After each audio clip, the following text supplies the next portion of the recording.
Olá, boa tarde, pessoal. Começamos a nossa palestra aqui na Casa Dirce, Arquitetura da Experiência, com a professora Rita de Cássia Gonçalo. Primeiro, eu queria agradecer ao convite da Rita para estar aqui presente. Então, a Rita, pessoalmente, certamente vai agradecer. E também o convite para que eu estivesse aqui também, André Manhelli, que tem uma trajetória com um livro dela, que é a autora desse livro, Urbanidade Gospel, Megatemplos Evangélicos na Experiência Urbana, que é o motivo que trouxe para essa palestra. A Rita, eu a conheço já há muito tempo. Ela foi me orientando na pós-graduação de Filosofia da Faculdade de São Bento, há 10 anos atrás, uma década atrás, e fez um brilhante trabalho de pós-graduação, fazendo diálogo, que eu saiba, inexistente até hoje, de Bourdieu com Kant, com uma competência filosófica e sociológica impressionante. Já ali eu percebi que era uma pessoa diferenciada intelectualmente, e por essas indas e vindas de contatos, acabou que ela seguiu o seu curso, fez o doutorado, já tinha feito o mestrado, e seguiu o seu curso, fez a sua pós-graduação, doutorado, lá no IPUR, da UFRJ, e se tornou efetivamente uma acadêmica e uma autora de um grande livro, que é o livro que inicia a coleção Religiões, Enquadramentos e Fronteiras, do Ateliê de Humanidades Editorial, que é o braço editorial da nossa instituição de livro, estudo e pesquisa, Ateliê de Humanidades, né? Então, o Ateliê de Humanidades Editorial já tem um catálogo que eu sou suspeito, obviamente, como editor e diretor do Ateliê, um catálogo de peso, com autores tanto nacionais quanto internacionais. Por exemplo, publicamos Pierre Rosanvallon, que é um dos maiores pensadores contemporâneos da política e da democracia. Publicamos Alain Cahé, Jean-Louis Laville, diversos autores internacionais. E também publicamos, temos um catálogo já de professores reconhecidos no âmbito das instituições universitárias brasileiras. E é com felicidade que também temos a publicação de jovens pesquisadores brilhantes, abrindo caminho para que eles adentrem tanto o espaço público que temos de debate, quanto também os ambientes universitários. E, certamente, a Rita tem aí um futuro certo de estabelecimento como referência, não somente no estudo de sociologia urbana, que é o locus a partir do qual surgiu esse livro, como também cruzando com reflexões no âmbito da sociologia da religião, das reflexões sobre gênero e raça, também com um forte voo de reflexão teórica, histórica, etnografia, muito competente etnograficamente. Então, uma pensadora com característica interdisciplinar, que é muito esse livro, Urbanidade Gospel, sobre o qual, talvez, depois que ela venha tecer aí a palestra, poderia falar só rapidamente, sem dar muito spoiler sobre o livro, né, Rita? Rita, a palavra está com você. Obrigado, André, pelas considerações. Eu quero agradecer à Casa Dirce, ao professor João César, pelo convite, pelo acolhimento a esse tema de pesquisa tão necessário e tão importante para a gente compreender o nosso Brasil, para que possamos compreender a adesão à religião evangélica no urbano, né? Como bem o André ponderou, na nossa pós-graduação em filosofia, eu fiz um trabalho sobre juízo estético e dialogando sobre esse conceito a partir dos referenciais de Kant e Bourdieu. Então, desde essa época, o interesse pela experiência estética e o que ela provoca na subjetividade das pessoas já me interessava. E eu trouxe isso para as minhas reflexões e pesquisas e incursões sobre os evangélicos. No mestrado, eu fiz um mestrado em comunicação social na PUC-Rio. Eu fiz uma pesquisa que também tocava sobre a questão do juízo estético entre as mulheres, como mulheres de diferentes camadas da religião evangélica, de diferentes denominações, percebiam a sua estética e dialogavam com relação a isso na sua experiência subjetiva cristã. Porque ainda hoje, infelizmente, né, tende-se a pensar os evangélicos como um grupo homogêneo, como um grupo que pensa da mesma forma, né, que se comporta da mesma maneira, e não é assim. Existem muitas diferenças, diversas camadas subjetivas, objetivas, materiais, né? E o próprio megatemplo é uma dessas diferenças que acontece entre o grupo evangélico. Não são todos os evangélicos, não são todas as denominações que criam megatemplos. São apenas um pequeno grupo de denominações com uma importância econômica, social, midiática, e que tem o interesse de conquista no mundo urbano. Primeiro, a gente precisa fazer esse recorte.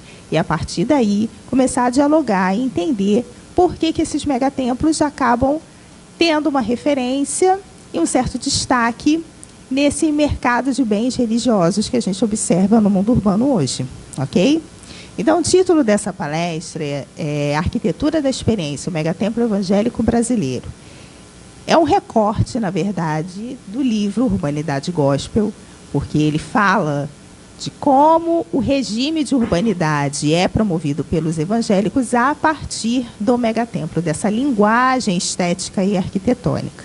Então, o que a gente vai falar aqui hoje é quais são as influências da arquitetura no meio evangélico, como que isso dialoga com o planejamento das cidades, o que as prefeituras, o que o ordenamento urbano tem a ver com essa experiência e como isso também vai atravessar esse fenômeno de crescimento evangélico no mundo urbano atualmente. Ok? Primeiro, eu quero começar falando de uma referência grande na arquitetura, que é o Le Corbusier. O Le Corbusier, ele foi pioneiro da arquitetura moderna. Ele tem diversos projetos espalhados pelo mundo, seja como arquiteto-chefe ou como consultor. Muitas das grandes obras em vários países, inclusive aqui no Brasil, tem o Le Corbusier como chefe, mentor dessas obras ou como consultor, junto com outros grandes arquitetos como Oscar Niemeyer, Lúcio Costa e entre outros, né? Então, Corbusier ele desempenhou um papel crucial na formação do movimento modernista, defendendo a ideia de um espírito duradouro, ou seja, arquiteturas que tivessem esse conceito de durabilidade, de perenidade. E entre os princípios da arquitetura corbusiana estão beleza em todos os projetos, mesmo os projetos industriais, torres altas, exuberância e iconicidade, ou seja, edifícios icônicos que não tivessem nenhum outro igual. Os arquitetos que seguem essa linha corbusiana costumam fazer edifícios que sejam ícones de referência, que ninguém consegue copiar, né? Também tem como princípios na arquitetura corbusiana pilotis, áreas de livre circulação e movimento, janelas e uso amplo da luz natural e funcionalidade, ou seja, espaços que atendam com precisão e eficácia, que não sejam apenas espaços contemplativos. Eles precisam ter um uso específico e uma eficácia nesse uso, certo? Então, a arquitetura dos megatemplos evangélicos ela vai beber dessa fonte. Na minha pesquisa de doutorado, eu pesquisei 2 grandes megatemplos brasileiros, que foi o Templo da Glória do Novo Israel, de Del Castilho, e o Templo da Primeira Igreja Batista de Curitiba, ambos surgidos na década de 90. Os licenciamentos desses templos datam da década de 90. E os 2 arquitetos que projetaram esse templo, a Norma Tuluá, no Rio de Janeiro, e o Luiz Fortineto, em Curitiba, são arquitetos que seguem essa linha corbusiana, né? Eles são pessoas que ganharam o edital de chamamento a esses projetos, foram solicitados a eles um briefing, de acordo com a maneira que esses pastores queriam que esses megatemplos fossem concebidos, e dentre as características dos projetos feitos pela Norma Tuluá e Luiz Fortineto, tem muito dessas características corbusianas. A questão da luz, o impacto que a luz pode provocar, né, no crente que chega a esse templo, espaços que sejam usados com eficácia, com eficiência, com precisão, templos que tenham uma exuberância, não só no tamanho, mas, sobretudo, nos materiais, na maneira como esses materiais foram escolhidos, pensados, concebidos dentro do templo. Então, quem tiver a oportunidade, quem está nos assistindo, se for do Rio de Janeiro, se for de Curitiba, e tiver a oportunidade de conhecer pessoalmente esses templos, vá, porque vocês vão constatar todas essas evidências corbusianas nesses megatemplos. Então, uma coisa que eu quero pontuar para vocês é o seguinte. A gente está projetando aqui uma foto da Willow Creek Church, que fica no condado de Humboldt, estado da Califórnia, né? Os megatemplos, eles são uma tendência que surge nos Estados Unidos nos anos 1970, quando da expansão do protestantismo para as camadas médias e altas, em decorrência da dispersão do discurso da teologia da prosperidade, né? E essa teologia da prosperidade, ela vai alcançar correntes denominacionais distintas, pentecostais, históricas, teologias reformadas, ou seja, começa-se aí todo um movimento das igrejas, junto com essa mudança econômica global, de adesão ao consumo, a melhoria de vida. Então, a teologia da prosperidade, ela dialoga muito bem com essas narrativas. Vem-se aí todo um repertório carismático, com linguagens e narrativas sobre o gozo de uma vida próspera na Terra. Isso é muito interessante, porque quem já acompanhou discursos anteriores dos pastores nas praças, havia-se muito uma linguagem de salvação, mas pensando nessa salvação quando a pessoa morresse, né? De você gozar de um bem quando chegasse ao céu. E a teologia da prosperidade, ela vem com uma outra linguagem, né? Ela vem te prometendo, te seduzindo o gozo de uma vida próspera na Terra, para que você possa desfrutar de coisas boas ainda aqui. E dessa forma ir testemunhando e propagando a mensagem evangélica para as outras pessoas. E assim levando adiante a conquista urbana, né? Nesse período em que começam a surgir os megatemplos, o que acontece? Pregadores e televangelistas começam a ocupar grandes espaços. Entre esses pregadores, eu vou citar aqui o Kenneth Hagin, Billy Graham, Bill Hybels, T.D. Jakes, Walter McAllister, que quem é do Rio de Janeiro já deve ter ouvido falar dele, né? Ele foi fundador da Igreja de Nova Vida, e também o Edir Macedo, que é ex-servidor do IBGE. Durante a fundação da Igreja Universal, né, quem conhece um pouco da história vai saber que o Edir Macedo, ele era servidor do IBGE, ele conhecia muito dessas dinâmicas demográficas e sociológicas. Então, bem antes dele criar a igreja, ele já sabia como é que funcionavam as emoções urbanas das pessoas, o que as pessoas estavam a fim de conquistar, de querer, de obter. E casou isso junto com todas as linguagens de prosperidade e criou a Igreja Universal, que é nessa potência que a gente conhece hoje. Então, você tem aí essas referências, né? Os pregadores, os televangelistas, começando a ocupar os grandes espaços. E aí começou com os estádios, as grandes arenas, e aí foi se percebendo, não, a gente não pode só continuar nos estádios, nós temos que criar os nossos próprios templos, a gente tem que criar os nossos lugares de iconicidade e de referência no mundo urbano. Então, as igrejas, elas se veem compelidas a criarem o quê? Lugares de permanência. Então, é essa conjuntura que vai germinar o megatemplo evangélico. E aí, agora, a gente vai passar para uma discussão falando de como é que surge o megatemplo de modelo brasileiro. Eu falei para vocês de como se deu a referência lá fora nos Estados Unidos. Agora a gente vai conhecer como é que surge a questão do megatemplo de modelo evangélico brasileiro. No nosso caso, começam a surgir, né, essas lideranças como Edir Macedo, como Pascoal Piragini, da Igreja Batista de Curitiba, começam a criar grandes templos que comportassem a materialidade da nova linguagem religiosa, que tem que vincular o quê? Espetáculo, fé e bem-estar. Aqui nessa foto é bem interessante, porque foi uma manchete, assim, uma reportagem grande de capa, 2 páginas, promovida pelo jornal Dia, em 1999. Naquela época, né, o Dia já era um jornal muito popular aqui no Rio de Janeiro, e ele trouxe essa manchete falando do Maracanã da Fé e do quanto isso repercutiu nas mídias, repercutiu com as pessoas, né, os cidadãos aqui do Rio de Janeiro, que queriam entender como que o Edir Macedo conseguiu comprar um terreno tão grande e construir uma obra tão gigantesca assim. No livro Urbanidade Gospel, eu entrevistei a Norma Toluá, que foi a responsável por esse projeto, e ela fala do quanto as pessoas e o próprio mainstream de arquitetos, né, do Instituto de Arquitetos do Brasil, da CAL, ficavam curiosos em entender, né, como que o Edir Macedo comprou esse terreno, por que ela tinha aceitado fazer esse projeto, e tantas outras coisas. Então, no livro, conta muito desses meandros, de como que isso aconteceu.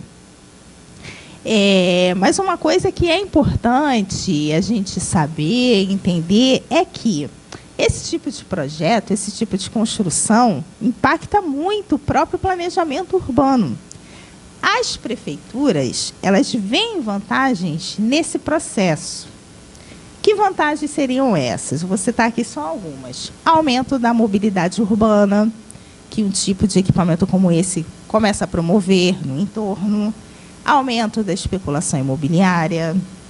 Aumento da estabilidade da receita pública, né, dos cofres públicos, seja pela concessão de terrenos via acordos de cooperação, ou seja pela realização de leilões, em que os compradores de terrenos são as igrejas. Então, pensar as prefeituras como empresas faz a gente compreender melhor como é que esse tipo de fenômeno acontece, o que possibilita, o que autoriza esses templos surgirem no urbano, ou seja, as prefeituras interessadas em retirar os seus passivos ambientais, um terreno que está há muito tempo parado e a prefeitura não vê uma forma de uso para aquilo, ela vai leiloar ou vai fazer acordos de cooperação para aqueles que tenham capital e que possam gerar um uso ativo para aquele terreno. Ou seja, aquele terreno deixa de ser um passivo para a prefeitura e passa a ser um ativo. E é assim que vão surgindo esses grandes templos no urbano. E não é só aqui no Rio de Janeiro ou em Curitiba, que foram as cidades que eu pesquisei. Outras cidades também. No Centro-Oeste, né, no Pará, por exemplo, recentemente, né, acabou de ser inaugurado o Megatemplo da Assembleia de Deus, no Pará. Então, é assim que funciona junto à máquina pública. O Megatemplo... eu trouxe uma foto aqui muito importante, só para que vocês saibam que normalmente são nesses organismos aqui que ocorrem todo o licenciamento do megatemplo. Essa aqui é uma foto da gerência de licenciamento da região da AP3, da Zona Norte, que foi onde ocorreu todo o processo de licenciamento do templo de Del Castilho. Então, são esses organismos, né, que autorizam, que vão aí legislar sobre toda a ocupação do megatemplo na cidade. Na pesquisa e no livro, eu defino o megatemplo como o quê? Eu defino o megatemplo como equipamento urbano que vincula a prática religiosa com usos combinados. Quanto mais usos combinados ele tem, maior é a sua complexidade e sua centralidade na vida urbana. Ou seja, megatemplo ele não necessariamente está relacionado à capacidade, embora também seja isso, né? Embora também seja um templo que comporte muitas pessoas. Mas a principal característica com a qual eu trabalho para referenciar o megatemplo é o quê? Os usos combinados. Quanto mais usos combinados esse equipamento tem, mais complexo e mais central ele acaba se tornando na vida urbana. Então, a gente tem aí uma foto do interior do Templo da Glória do Novo Israel, Del Castilho. Aqui, um dos acessos a esse templo. Esse é o acesso a pé, porque também tem um outro acesso, né, que é por carros.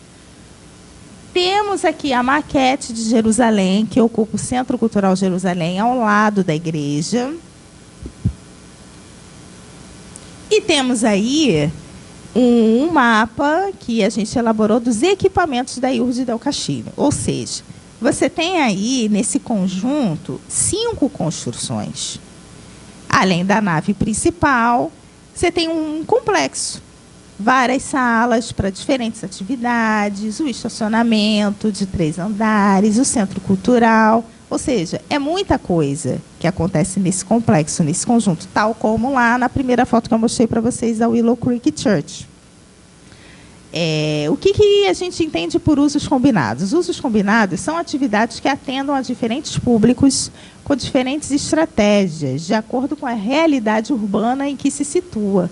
Quando um arquiteto projeta um megatemplo, quando ele é solicitado por um grande pastor, por exemplo, ele vai procurar fazer um estudo antes no território para entender o que aquela população ali precisa, quais são as carências que tem ali naquele território. E, a partir daí, ele vai criar, mapear o seu projeto com base nessas referências. Esse projeto da Igreja Universal de Del Castillo, por exemplo, foi pensado para ter várias salas, justamente para comportar múltiplas atividades que atendessem aquela população ali de Del Castillo. Antigamente, na época em que o templo foi criado, né, tinha um entorno mais empobrecido, né, tinha uma relevância muito grande daquelas favelas, o Comunal do Guarda e a Bandeira 2. O shopping ainda não era tão oponente como é essa opulência toda que se tem hoje, não tinha centro comercial. Então, a região de Del Castillo, na verdade, ela cresce muito em função desse megatemplo. Que aí o shopping começa a expandir, surge o centro comercial, começam a surgir vários condomínios no bairro, então ele deixa de ser um bairro empobrecido e passa a ser um bairro de classe média, que tem uma centralidade ali na região da Zona Norte, que tem também estação de metrô, estação de trem, vários pontos de ônibus. Então, só para a gente entender como é que, a partir do megatemplo, surge essa centralidade urbana. E, geralmente, ele vai se instalar em terrenos exatamente assim, ligados às principais estruturas de mobilidade urbana, e zoneamentos cujas áreas sejam favoráveis ao projeto. Geralmente, o megatemplo ocupa áreas que, na legislação urbanística, são áreas de ocupação incentivada, ou seja, que a prefeitura quer que aconteça grandes empreendimentos ali. E ele também acontece em zonas que permitem a ativação ou ampliação da vitalidade econômica local. Quanto às composições internas, o megatemplo ele reforça substancialmente a estetização da experiência religiosa, com muita luz, sons e cores, como, por exemplo, nessa foto aqui, que a gente está vendo, tem essa fenestração vertical, né, no templo de Del Castillo, muita luz externa entrando no templo, justamente para provocar um êxtase, né, nessa subjetividade das pessoas que estão adentrando ali. Por exemplo, essa é uma luz matutina. Quando você entra assim de manhã, vem muita luz externa para dentro do templo. E para quem gosta dessa experiência estética e semiótica, para quem está buscando esse encontro com Deus, normalmente esse tipo de luz provoca muito isso. A luz e os vitrais, né?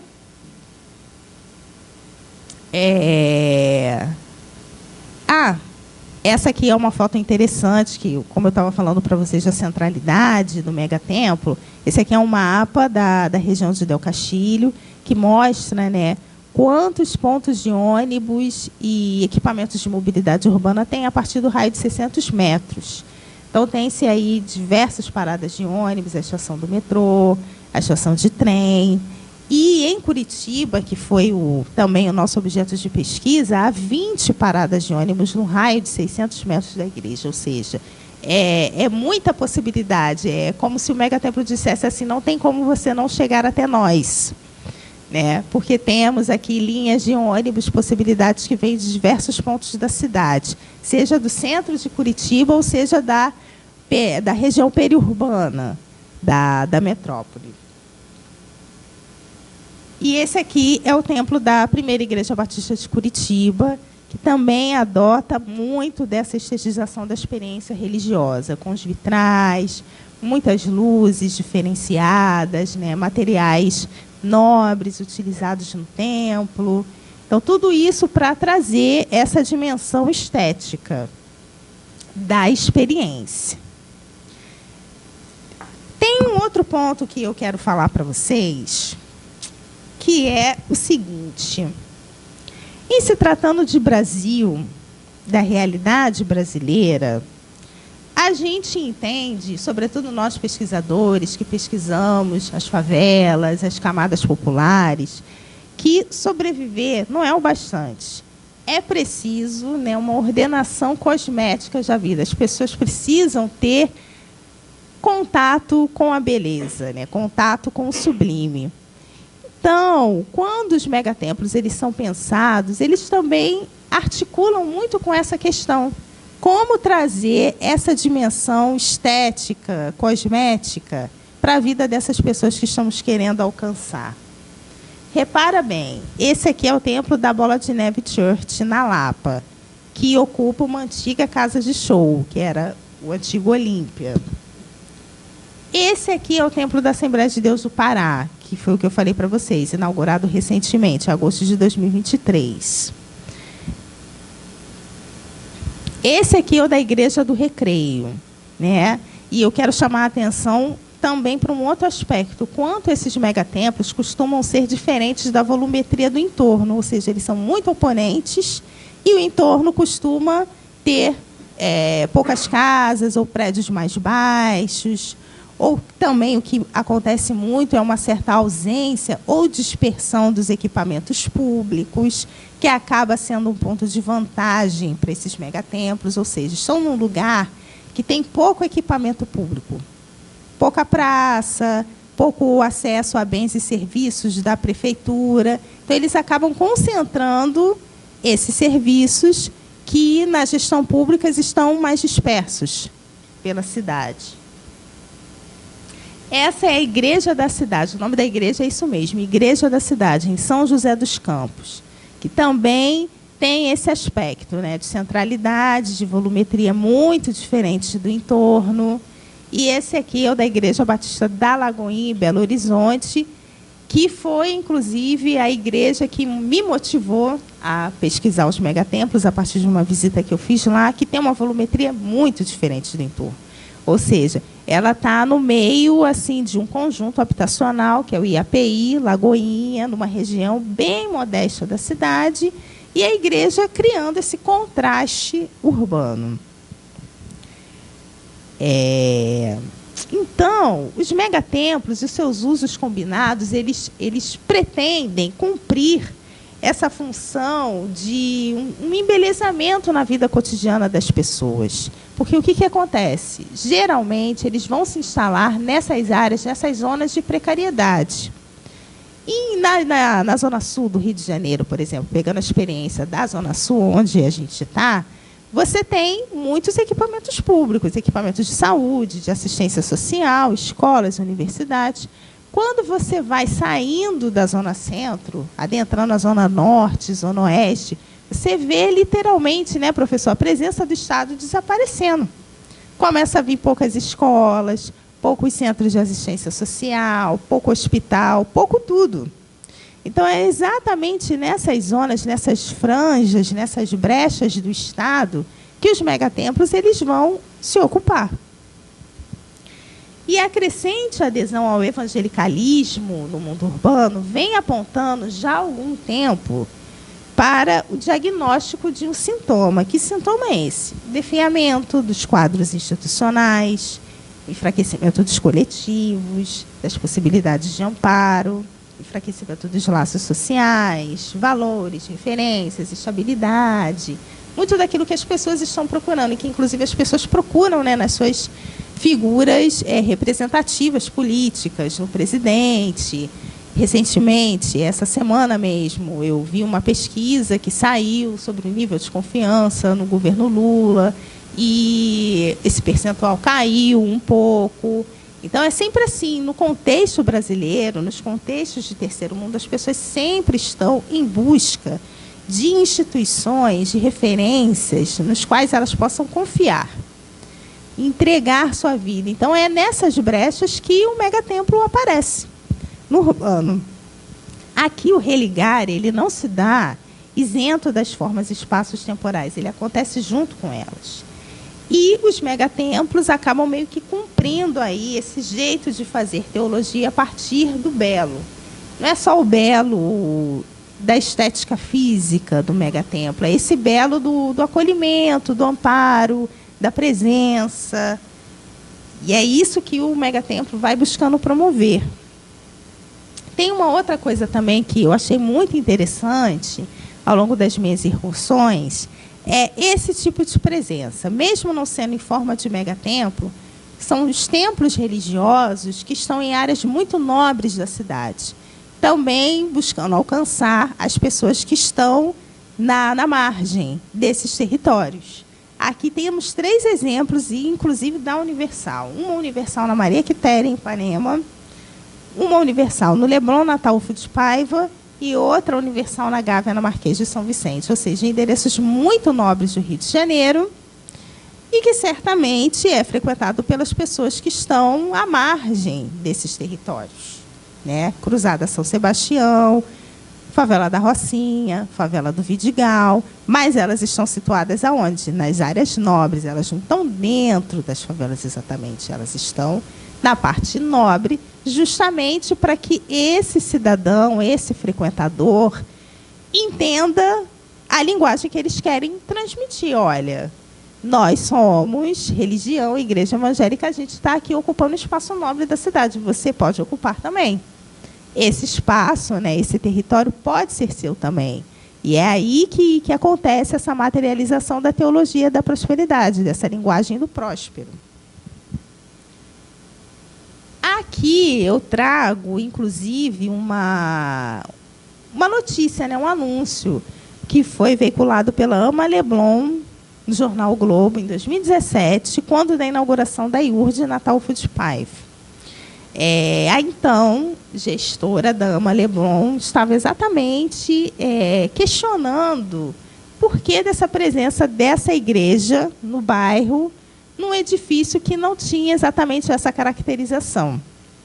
Hoje em dia, a própria prefeitura tem mudado muito a legislação, o ordenamento de algumas ruas, de alguns edifícios, exatamente para possibilitar os usos combinados, os usos mistos, e assim gerar receita para os cofres públicos. Porque quando um edifício tem apenas um uso, e muitas vezes uma empresa ou as instituições que ali estão instaladas não conseguem dar conta desse uso e se esvai, isso acaba gerando, né, um buraco na receita pública. Então, o caso da IURD instalada ali na Ataúfo de Paiva é exatamente isso. Era um restaurante que não conseguiu dar conta do aluguel para a prefeitura. E a prefeitura arrumou uma outra entidade, um outro comprador que continuasse dando uso àquele espaço. Então, assim, são essas lógicas, são esses jogos de interesse que estão acontecendo o tempo todo na vida urbana, mesmo sem a gente perceber muito. E é aí que o megatemplo acontece. Agora, quais são os limites dessa teologia de prosperidade? Quais são os limites que esse megatemplo também acaba engendrando?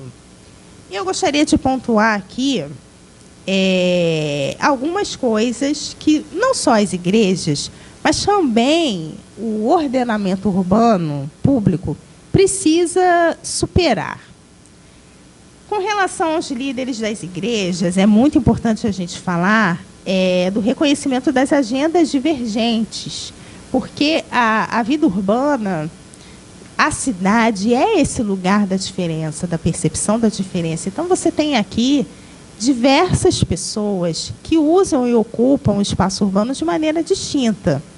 E a gente sabe que muitos evangélicos e muitas das lideranças evangélicas, que são também lideranças de megatemplos, acabam engendrando práticas de intolerância contra grupos LGBTs, contra religiões de matriz africana, que são também grupos de interesse na cidade, que estão usando, que têm as suas particularidades, suas formas de uso do espaço urbano, e que precisam também ter esse espaço, ter esse acolhimento e ter essa abertura.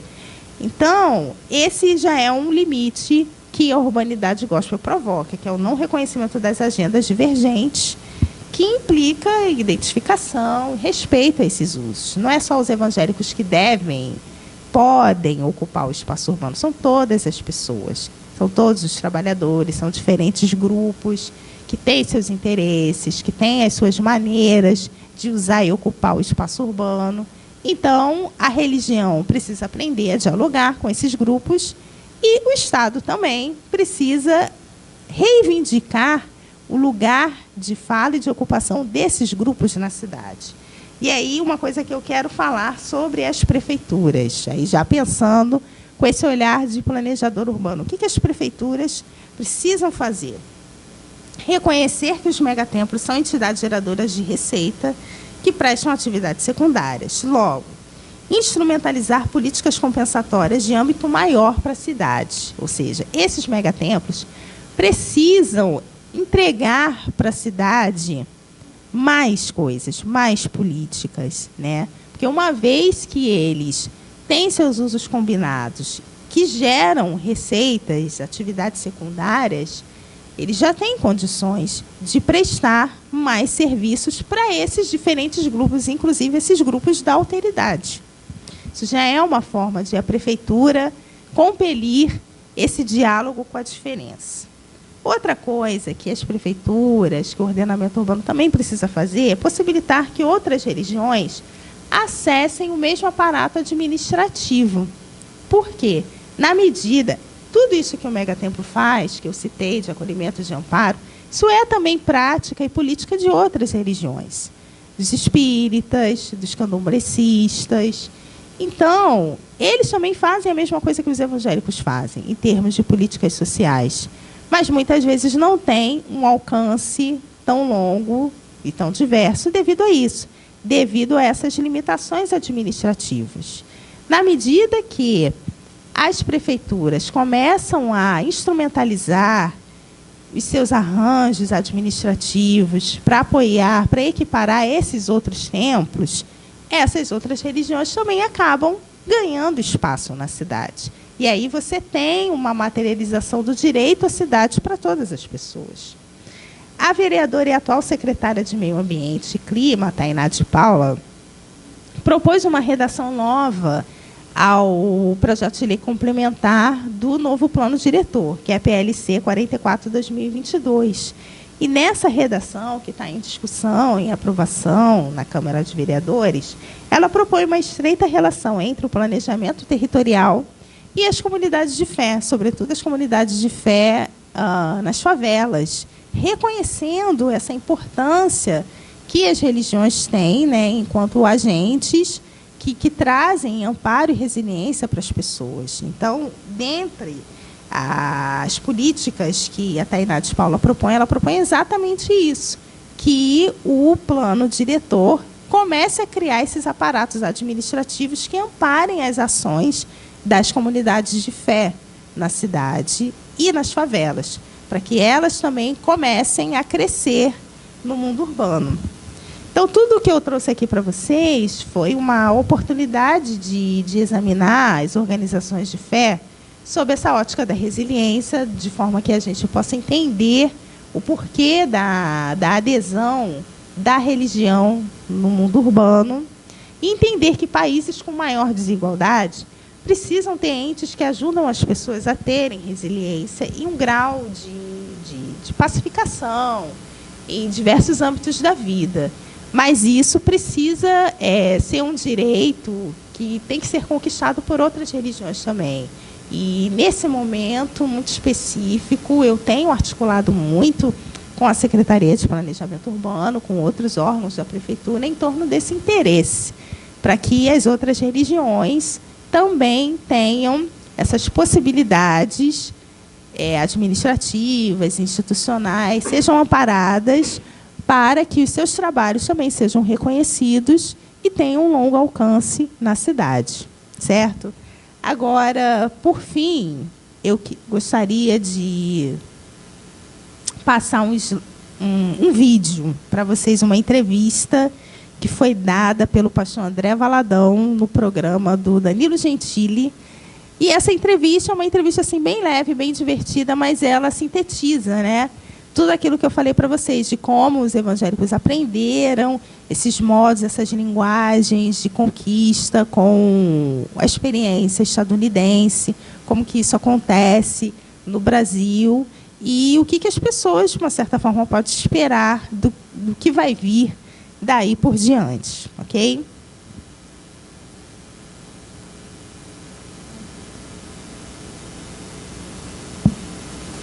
Pode continuar.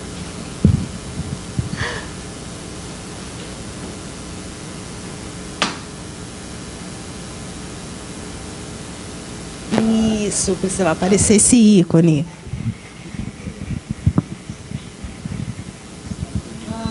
Em algum momento, a igreja começou a ser renovada. Começou a ter foco na igreja, começou a graça. E de fato existe funk na igreja também, todos os ritmos. Você é conhecido por ser um cantor moderno, que tenta renovar o cenário. Você sofreu muita resistência dos projetos mais tradicionais? Mas você está pulando muito aí. Não é para ficar pulando na igreja, não. Você está usando as roupas coloridas aí. Cadê? Você sofreu alguma resistência? A gente sofre um pouco, né? ainda tem um pouco disso, e a gente entende que o Brasil é muito grande e vem de um contexto diferente. Eu acho que igreja é muito igual família, né? Cada família tem a sua cultura. Você tem a sua família, a sua casa, vocês comem de uma maneira na mesa, vai na casa de outra pessoa, eles têm outra forma de comer, de assistir televisão, aquela coisa toda. Então o Brasil tem regiões muito distintas, né? Eu, como estudei, eu estudei fora, fiz 3 seminários teológicos, estudei nos Estados Unidos, então aprendi muito lá, muita coisa. E quando eu comecei a fazer a obra de Deus aqui no Brasil, eu tentei trazer um pouco disso que eu aprendi lá. Apanhei mesmo, mas eu acho que o longo depois já fica doce, a gente vem tomar umas pedradas aí, mas o importante é você realmente realizar aquilo que você tem no coração e cumprir aquilo que Deus te deu. A cada um Deus dá uma porção. Cada um de nós, Deus permite que tenhamos uma dimensão na vida. Mas quando você está lá no seu ministério, tocando as suas músicas, você ouve mais crítica de quem estranha? O figurino, a postura, porque o seu figurino é bastante diferente. Acontece. Gosto. É verdade, estou assustado. Estiloso. Graças a Deus. Você está parecendo, sabe o quê? Você está parecendo isso aqui. Deve ter comprado mesmo Outlet. Pode ser. Tem uma outra foto, cadê?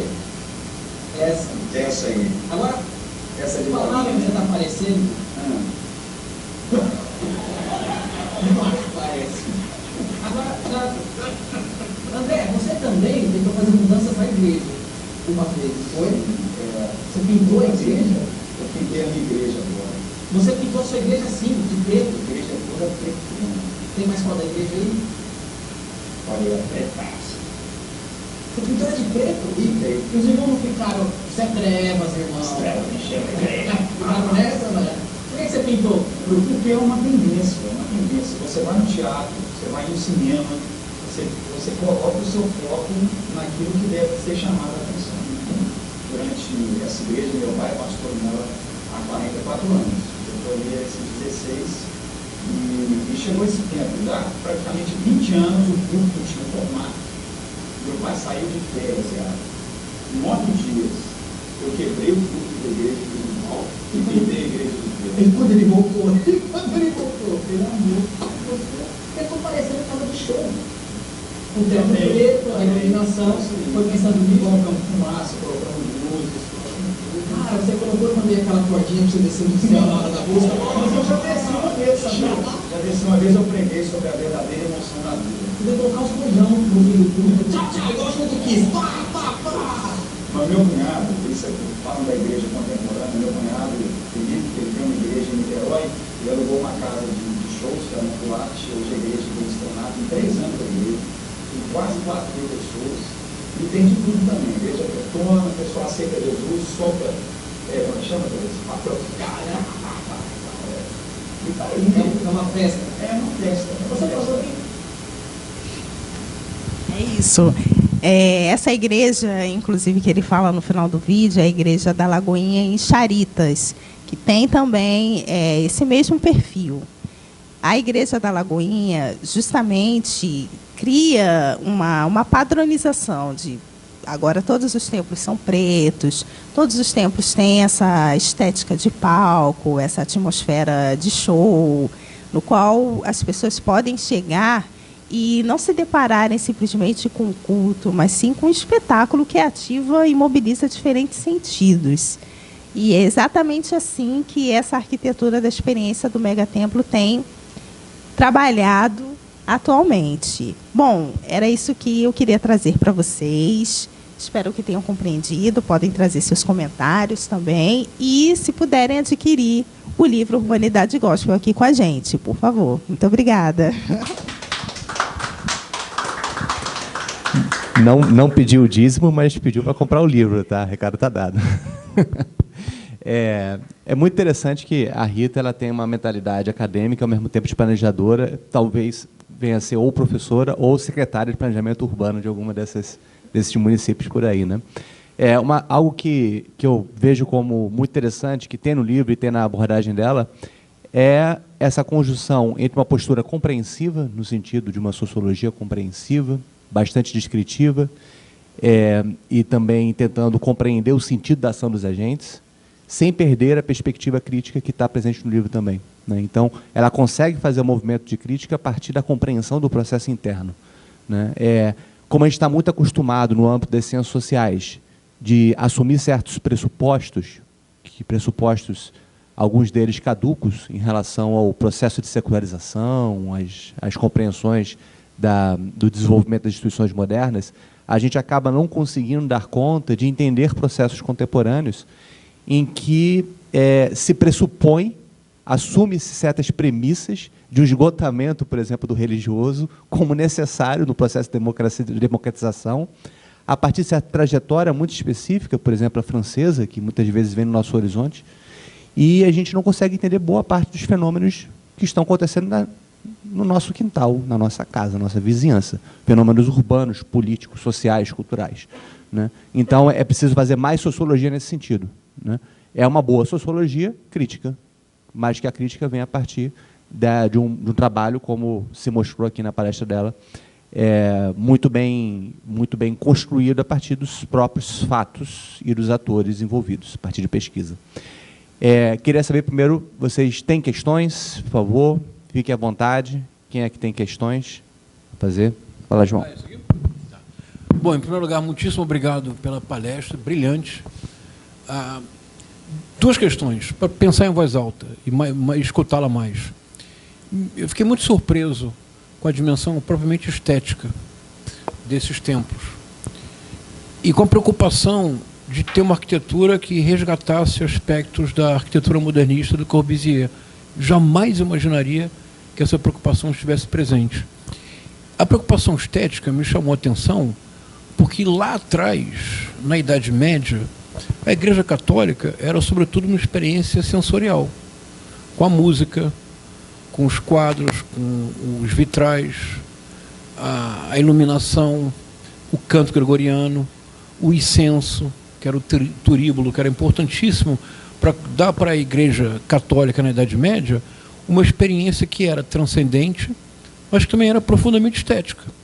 E para a população mais pobre, menos favorecida, a Igreja Católica tinha uma importância fundamental, com uma espécie de epifania possível associada à estética. É muito interessante como, além da ausência do Estado, e eu cresci no subúrbio do Rio de Janeiro, eu cresci em Bento Ribeiro. Não sei se vocês sabem onde fica Bento Ribeiro. Se eu volto a Bento Ribeiro hoje, é a Bento Ribeiro dos anos 70 e 80, quando eu cresci. Há pouquíssimas modificações, porque existe uma ausência marcada que continua, que é essa ausência do Estado. Mas, como a Igreja Católica, em alguma medida, perdeu esse aspecto da incorporação do estético e do espetáculo como sendo fundamental. Tem a renovação carismática, ao Padre Marcelo, Padre Fábio de Mello, mas é uma outra dimensão. Então, isso me chamou muito atenção. Eu não esperava essa dimensão estética tão marcada na experiência evangélica. Eu acho que tem um outro ponto que é muito importante, é que eu acho que a experiência, sobretudo neopentecostal, por mais que nós possamos fazer a crítica, nós fazemos muito a crítica dos pastores. E é corretíssima, porque são estelionatários da fé alheia, da pior natureza, da pior forma possível.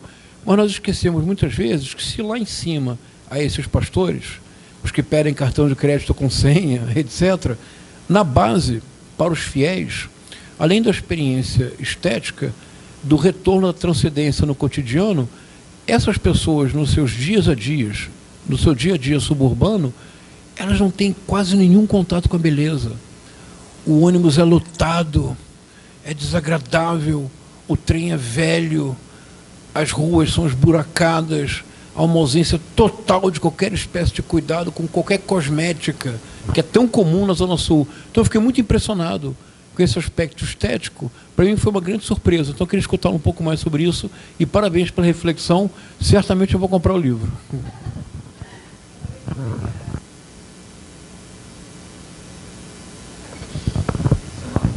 Pedro, o professor antecipou minha pergunta, que ele formulou uma pergunta que eu estava pensando nisso também, que eu tenho criação católica e tudo. Nesse assunto eu pensei Aparecida do Norte, sabe? A cidade é a igreja. Quando você passa na Dutra, pela cidade, você percebe que ao redor da igreja é tudo muito pobre, e a igreja tem um poder muito grande ali na igreja, na cidade, que eu fico imaginando onde é que é o centro da cidade, é a igreja. Então acho que o professor formulou a minha pergunta, que era essa questão da Aparecida do Norte, como que o legado católico entra nisso. Ligou.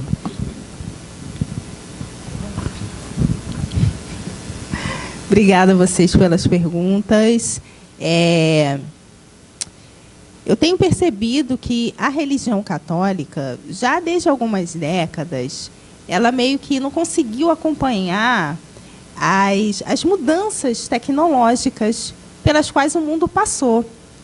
De fato, né, em décadas anteriores, séculos anteriores, a Igreja Católica tinha muito essa opulência estética, né, na sua arquitetura, nos vitrais, nas suas iluminações, nos cantos gregorianos. Só que conforme os anos foram passando, conforme a cultura pop, a cultura digital foi se inserindo na sociedade, então as formas de dialogar com a estética, ela também foi mudando. E a Igreja Católica não conseguiu acompanhar esse diálogo. Quem foi acompanhando esse diálogo foram as igrejas evangélicas, que acabaram introduzindo para os seus templos essa lógica de espetáculo digital. Tem muito esse recurso do digital, das transmissões que passam pela internet. E você, inclusive, de qualquer lugar, você pode acompanhar o culto pela internet, pelo WhatsApp, YouTube, Facebook. Então, são muitas formas de você participar dessa estetização da vida cotidiana. E eu acho que isso é um dos elementos muito marcantes e é o que, inclusive, faz com que o megatemplo seja comunidades autossustentáveis. Porque não é só a participação física que gera a sustentabilidade desses templos, é também essa participação no digital, esse espraiamento que consegue alcançar pessoas em qualquer lugar do mundo. Consegue alcançar, né, doadores, fiéis em qualquer parte do mundo, que está ali acreditando nessa presença, nesse acompanhamento, nessa cosmetização da vida, né? Durante a minha pesquisa de pós-doc, por exemplo, eu recebi muitos depoimentos de pessoas que se convertiam pelos cultos que via no YouTube, pelas mensagens que recebia nas listas de WhatsApp, entende? E o quanto isso ia transformando o cotidiano delas. Você vê um pastor bem vestido, com uma voz bonita, começando amanhã. Então, isso são formas, são maneiras de linguagem de você trazer essa estetização da vida cotidiana, né? E uma outra coisa também presente, considerando o comentário do Pedro sobre a Aparecida do Norte, sim, podemos dizer que é um megatemplo e é um polo concêntrico dessas linguagens as quais a gente trouxe aqui. Mas a Aparecida do Norte é um local hoje de referência da instituição católica no Brasil. E a religião evangélica conseguiu construir diversos outros locais de referência, Isso que é o interessante. Enquanto a Aparecida do Norte faz caravanas, promove caravanas que migram para lá para poder viver essa experiência estética religiosa, com relação à igreja evangélica, o cidadão tem para escolher a granel. Ele pode escolher qualquer uma, seja na Zona Norte, na Zona Sul, na Barra. Então, é essa multiplicidade que está aí em disputa hoje na cena contemporânea. E a gente vê os reflexos disso nas próprias estatísticas, né, nacionais, desse aumento vertiginoso da população autodeclarada evangélica e o decréscimo dos autodeclarados católicos. É isso. Só complementar umas coisas. Alguém tem alguma questão? Só para não, antes de você falar, porque aí é complementar, uma parte da perspectiva de análise sobre essas diferenças entre igreja católica e evangélica tem a ver com o fato da igreja católica ela é um Estado, e um Estado com estrutura imperial, herdado de Roma. Então, a estrutura imperial, no sentido técnico do termo, com toda a capacidade de poder que uma estrutura imperial tem, que concentra e, ao mesmo tempo, descentraliza. Essa capacidade que a igreja católica teve fez com que ela tivesse durabilidade, e aí está. Porém, essa estrutura também, ela, dentro do contexto contemporâneo, lida com uma herança e com disputas internas muito grandes. Podemos falar de 3 linhas. A linha progressista, que na América Latina é muito vinculada diretamente à teologia da libertação, a linha ultraconservadora, que está querendo retornar à igreja antes do Concílio Vaticano II, né? E você tem os movimentos carismáticos, que dialogam mais com esses tipos de tentativas de... Então, tem disputas muito grandes em torno de que ritos, que igreja, de que forma. E uma parte da Igreja Católica, você tem todos esses monumentos que estão, hoje em dia, muito mais associados à capacidade de eles entrarem num certo capitalismo de turismo patrimonial. A Europa virou isso. Igrejas lindíssimas, mas não para religião. É para você entrar na igreja, tirar foto. E é isso, você vê igrejas que não têm a experiência religiosa como centro dela. Inclusive, os ultraconservadores falam, o que é isso que está acontecendo com uma igreja? Eu prefiro que seja poucos frequentadores autenticamente vinculados à religião do que essa bagunça que virou a Igreja Católica, que desfigurou. Os conservadores fazem... Os ultraconservadores, eles têm as justificativas deles, né? A respeito do caminho da Igreja Católica, que é a linha monástica, antes pequena, do que se desfigurar e perder o sentido da própria igreja. Já igrejas evangélicas, elas são corporações empresariais, tecnicamente, gestão. Elas têm muito mais dinamismo, muito mais capacidade de se adequar ao mercado, tem uma concorrência entre eles de captação de clientes. O que é bem performado vai gerar receita, essa receita vai ser reinvestida. É um processo muito mais dinâmico de mercado. A Igreja Católica é outra estrutura de poder.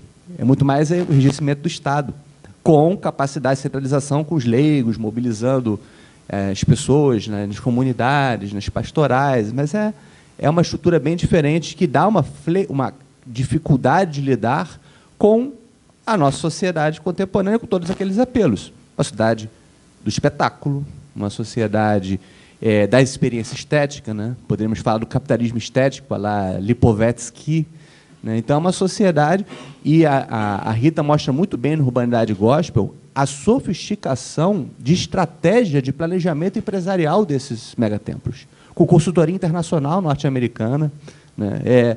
Com uma capacidade de fazer um complexo de atividades que prende a pessoa dentro do megatemplo. Você tudo leva ao megatemplo. Assistência social, leva ao megatemplo. Assistência a desamparo do trabalho. Você está sem... O megatemplo vai te dar uma assistência. Ele entra como para-estado, ao mesmo tempo como shopping center. Então, para-estado, um shopping center, um lugar de fé, é um monte de coisa ao mesmo tempo. É muito, muito inteligente a forma da racionalidade instrumental desses megatemplos, né? É difícil de uma igreja católica competir. O efeito está aí, né?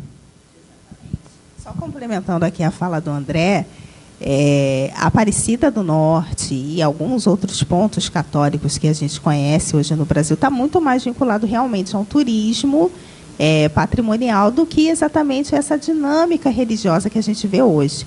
Pensando urbanisticamente, tem uma autora que eu gosto muito, a Jane Jacobs, autora de Morte e Vida das Grandes Cidades, uma grande referência no urbanismo.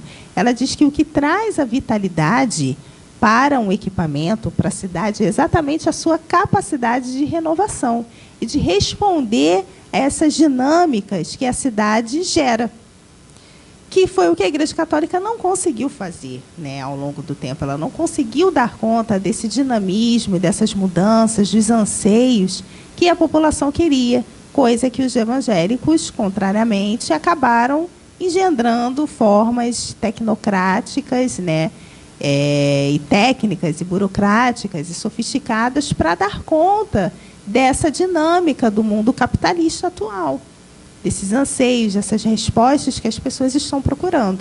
Eu acho que nisso aí reside muito bem a diferença entre o catolicismo e o protestantismo evangélico contemporâneo. Boa noite. Obrigado pela palestra, achei muito bom, muito interessante. Eu sou o Rafael e eu trabalho no Arquivo Geral da cidade e, curiosamente, lá a gente tem uma série de plantas de igreja, principalmente da Primeira República e do final do século XIX, no Rio de Janeiro, muito vasta. E eu estou falando isso porque tem um colega nosso que está entrando agora para o mestrado na UERJ, estudando justamente um movimento que a Igreja Católica, não a Igreja Católica, mas que os templos católicos são cometidos por certos intelectuais e arquitetos da época, porque é uma virada de referência de modelo arquitetônico para as igrejas católicas na Primeira República, se comparado com o que acontecia no Império. Eu estou comentando isso porque, na mesma linha do que vocês falaram, porque me parece realmente que, nesse caso, no caso da Igreja Católica, ainda é uma coisa muito incipiente. Mas o que ele está percebendo é que é um movimento intelectual arquitetônico. Não há uma preocupação com contexto, captação de pessoas, não. Era uma coisa de adaptação da estética, da estrutura da igreja para um certo movimento arquitetônico que acontecia na cidade do Rio de Janeiro. E não é uma igreja modernista, vamos dizer assim, é uma igreja mais moderna, mas não modernista. Só queria fazer esse comentário, porque, inclusive, eu vou comprar um livro e vou dar para ele, porque eu acho que o rapaz vai se interessar profundamente. Mas a outra coisa que eu ia fazer era uma pergunta, duas, na verdade. Eu ia te perguntar se você teve acesso, eu não sei se isso é possível, ao processo realmente licitatório de algum desses templos. Tá no livro. Porque isso me interessaria muito, ver a discussão, como... Eu queria saber... Pois é. E eu tenho uma curiosidade pelo grau de reflexão, pelo que ele comentou, muito, né?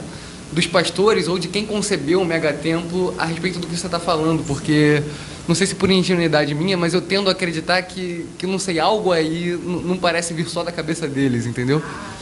E aí, esse lado político, o processo licitatório inteiro me interessaria, mais um motivo para o livro ser interessante. Sim. Só para juntar, na verdade, saindo um pouco desse assunto, José Luiz, obrigado pela palestra.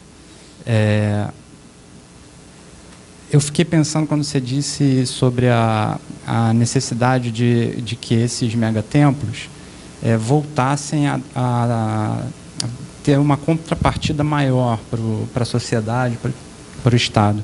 Eu não sei a que pé anda, não sou muito conhecedor desse assunto, mas me parece que esses espaços não pagam IPTU, por exemplo. Acho que eu não sei qual é a justificativa para essa isenção, mas me parece que seria um bom caminho começar exigindo isso, porque a gente paga cada vez mais caro, né, na moradia no Rio de Janeiro, principalmente. Cada ano aumenta mais. E esses espaços, por mais que, enfim, tenham essa contrapartida social, enfim, tenham a sua função, são isentos, né? E isso me parece muito estranho. Acho que seria uma coisa que... Eu não sei se existe um movimento da sociedade em torno de cobrar que isso, se não acontece, que aconteça. Não sei se, de repente, eu estou até falando de algo que... eu não sei se isso entra no seu escopo de análise também, na questão da contrapartida.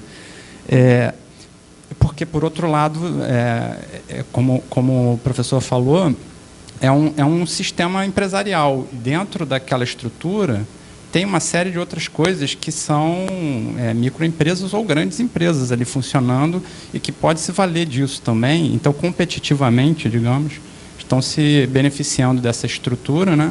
Então, era saber se você tem alguma notícia disso ou se passa pela cabeça de alguém entrar com esse tipo de pleito, né, junto a, enfim, prefeitura, governo.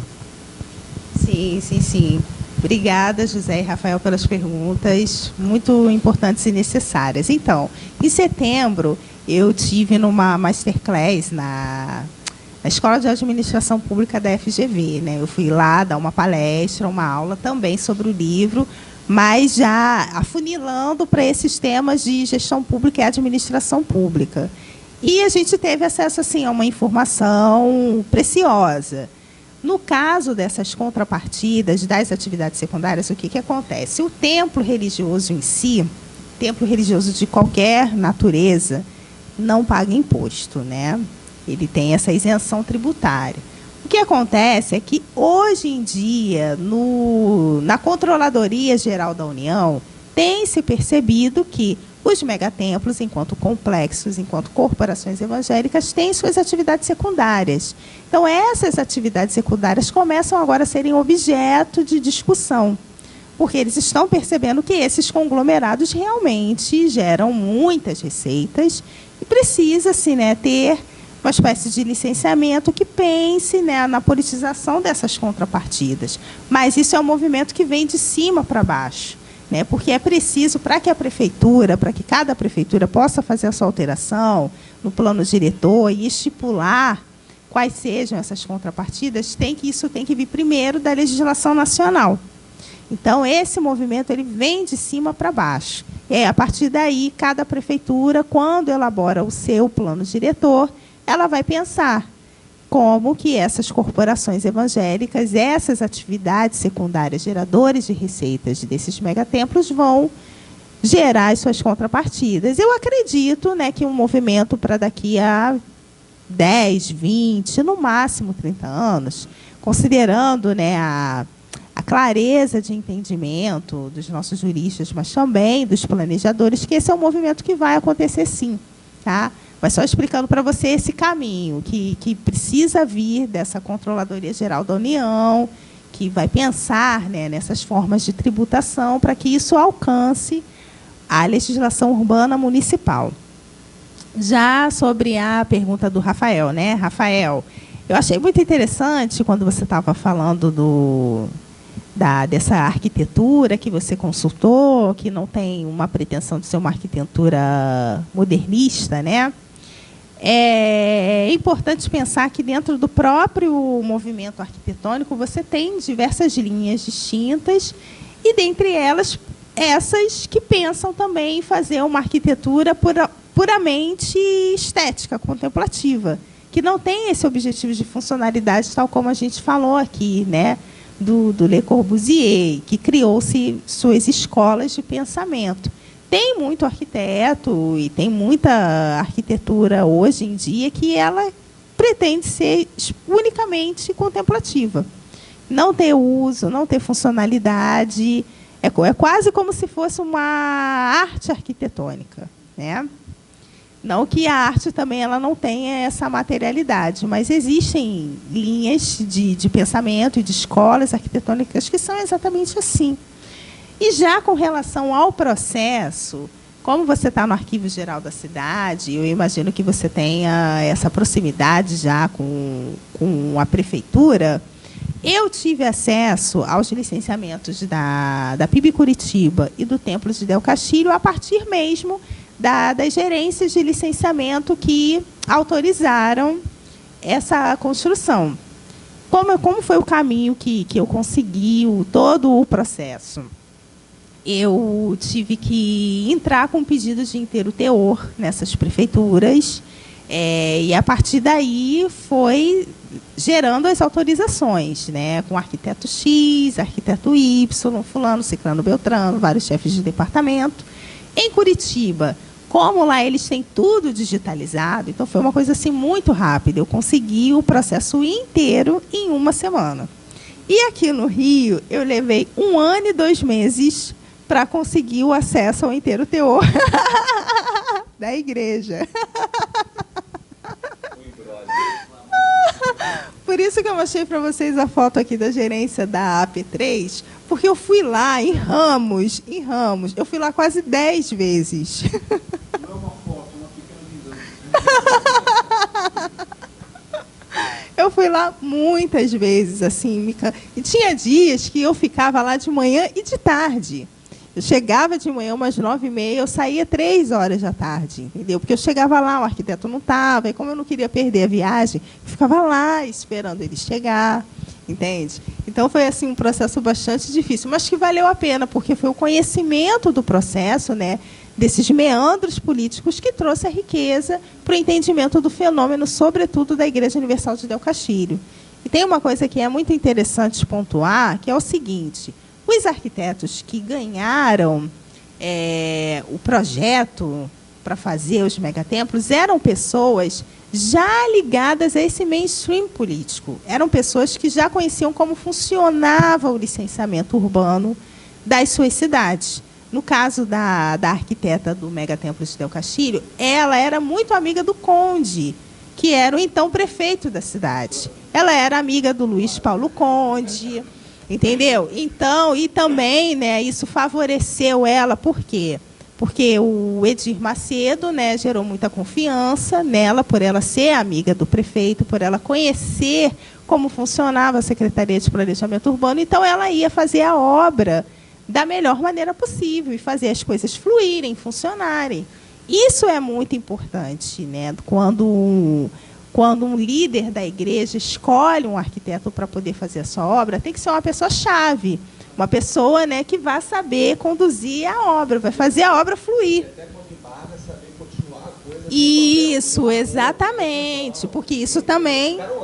Sim, no caso de Curitiba, o que aconteceu? O arquiteto-chefe do projeto, Luiz Fortineto, quando ele foi escolhido para ser o chefe da obra, ele era, então, secretário de Desenvolvimento Urbano. Né? Aí ele saiu do posto da Secretaria de Desenvolvimento Urbano para pegar a obra, né? Para não haver conflitos de interesse. Mas, igualmente, era uma pessoa que conhecia a máquina urbana, né? Que sabe como proceder. E aí houve um momento em que a obra foi embargada, porque não contemplou o gabarito ali de construção do estacionamento, e ele, com a sua expertise, foi lá e conseguiu resolver o problema junto à secretaria. Né? Então, tem muito isso. Né?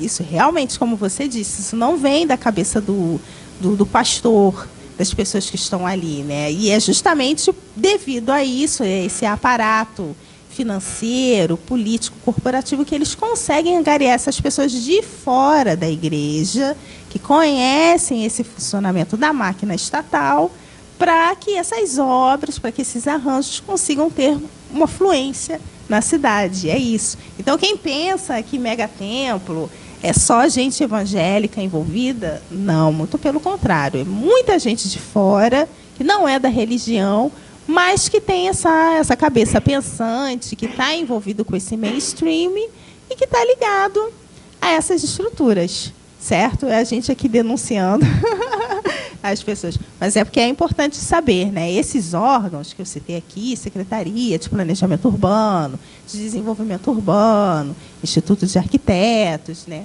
São pessoas chaves que vão favorecer essas corporações evangélicas nas suas estruturas. Tem uma parte que eu achei muito interessante, que é o Rivera fez uma maquete de Jerusalém. Isso, exatamente. E uma outra coisa, né? Exato.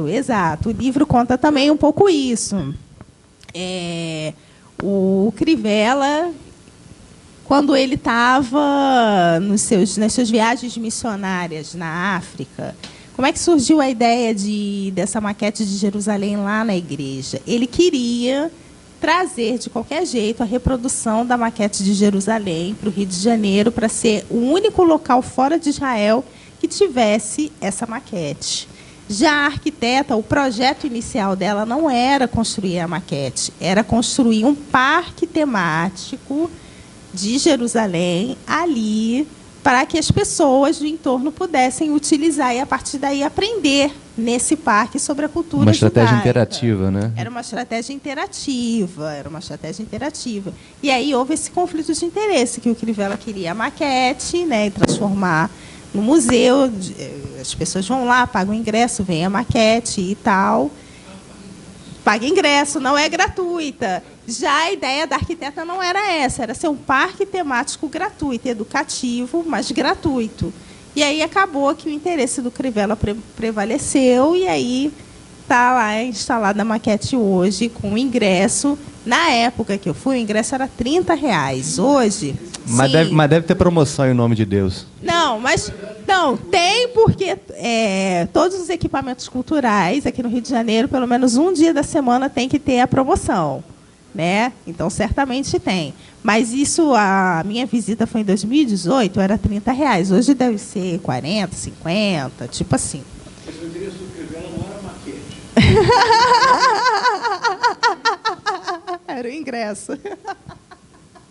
Uma coisa muito interessante, não sei como é que é, a gente está caminhando para o final já, não é isso? É uma coisa que eu queria enfatizar, é que os centros culturais, inclusive a Casa Disse, e outros, a gente estava falando sobre a Maison de France, lá no centro, e vários outros, também teatros, cinemas, todos eles lidam com a dificuldade de trazer público para o seu local. E, por outro lado, está analisando experiências de megatemplos, ou seja, construção de grandes estruturas urbanas que não estão levando dezenas de pessoas, nem centenas de pessoas, mas milhares de pessoas todos os dias, ou pelo menos todas as semanas, milhares e milhares, alguns mais concentrados, outros não. Então é impressionante a capacidade disso. Quem consegue fazer isso numa cidade fora um megatemplo desse? Shopping center. E não por acaso tem certas semelhanças entre eles. Bastante, muita semelhança mesmo. Bom, gente, mais alguma pergunta? Alguém mais? Quero agradecer a vocês, né, pelas brilhantes colocações que vocês colocaram, que enriqueceram ainda mais essa discussão. Muito obrigada mesmo por me ouvirem, por terem interesse em conhecer esse tema, para a gente conversar, debater, compreender e olhar, né, a cidade, o nosso entorno, com mais atenção, com essa perspectiva mais crítica e compreensiva dos fenômenos que estão aí nos rondando, e a gente precisa compreender melhor como é que se dá, né, esses jogos de interesse na cidade. Muito obrigada a todos.